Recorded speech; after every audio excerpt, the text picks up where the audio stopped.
આજ રોજ બેસતા વર્ષના દિવસે અમારા ગેડિયા ગામની પરંપરા મુજબ અમે ઘોડાની ગેડિયાથી ખેરવા સુધી રેવાલ ચાલની રેસ રાખેલી હતી અને આ રેસની અંદર એક સંદેશ દેવા માંગીએ છીએ કે અશ્વપાલકોમાં ઉત્સાહ જળવાઈ રહે, અશ્વપાલકોની જે પરંપરા છે જળવાઈ રહે અને કોમી એકતાનું એક અમારા ગેડિયા ખેરવા ગામ વચ્ચેનું જે છે એ બધું સારી રીતે ચાલી રાખે।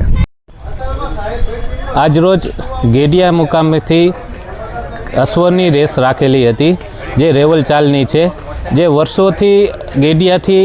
વર્ષોથી પરંપરા મુજબ ચાલતી રહેતી હોય છે અને ગેડિયાથી લઈ અને ખેરવા સુધી અમે અશ્વની રેસો લાવ્યા છીએ। અશ્વ પ્રેમી બધા એક સાથે આવી અને આનો એક ઉત્સાહ છે અને આ વર્ષો જૂની અમારી પરંપરા છે એ આજે પણ અમે યથાવત રાખી છીએ અને અમારા ગામમાં કોમી એકતા ભાઈચારો સદાય રહે છે એવી અમારી શુભેચ્છા છે।